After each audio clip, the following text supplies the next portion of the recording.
Hello friends, இந்த கீரை பேர் வந்து முடக்கத்தான் கீரை. இது வந்து முடக்குவாதத்துக்கும் மூட்டுக்கு மூட்டு வலிக்கும் இல்லையா, அந்த மாதிரி எலும்பு வலி இதெல்லாம் வந்து சரியாகிறதுக்கு இதை வந்து சூப்பு வச்சோ இல்லை தோசையாவோ செஞ்சு சாப்பிட்லாம். இன்றைக்கி நான் வந்து முடக்கத்தான் கீரை தோசை தான் செய்ய போகிறேன். அதுக்கு நல்ல பெரிய டம்ளரில் 1 டம்ளர் இட்லி அரிசி எடுத்துக்கலாம். அதுக்கப்புறம் ஒரு 3 ஸ்பூன் உளுந்து.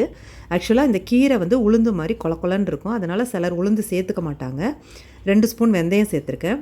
நான் வந்து உளுந்து ஆனால் நான் சேர்க்குறேன். இதை வந்து நல்லா அலசிக்கலாம். ஒரு 3 தடவை அலசி எடுத்துக்கலாம். இந்த ஒயிட் கலர் போகிற வரைக்கும் நல்லா அலசி எடுத்துங்க.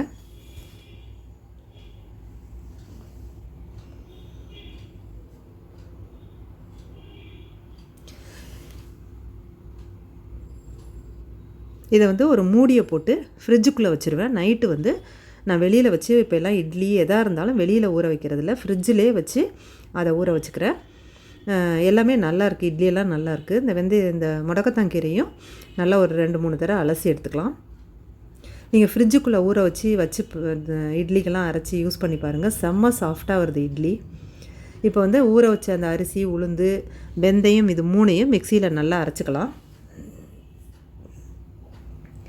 ரொம்ப நைஸாக அரைக்கணும்னு அவசியம் இல்லை, ஓரளவு நைஸாக இருந்தால் போதும். இப்போ இதை ஒரு பாத்திரத்தில் சேர்த்துடலாம்.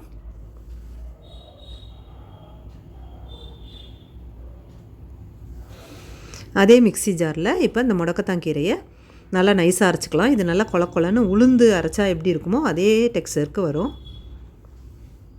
அதனால தான் சிலர் வந்து உளுந்து சேர்க்க மாட்டாங்க.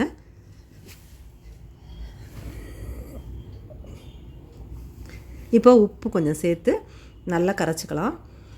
இது ஆக்சுவலாக வந்து தோசை நைஸாக மொறுன்னு வேணும்னு நினைக்கிறவங்க வந்து நல்லா தண்ணி ஊற்றி நல்லா தண்ணியாக கரைச்சிங்க.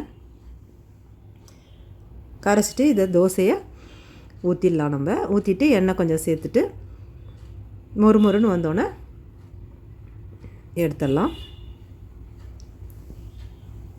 இதுக்கு வந்து பூண்டு, வெங்காயம், காஞ்ச மிளகா, உப்பு வச்சு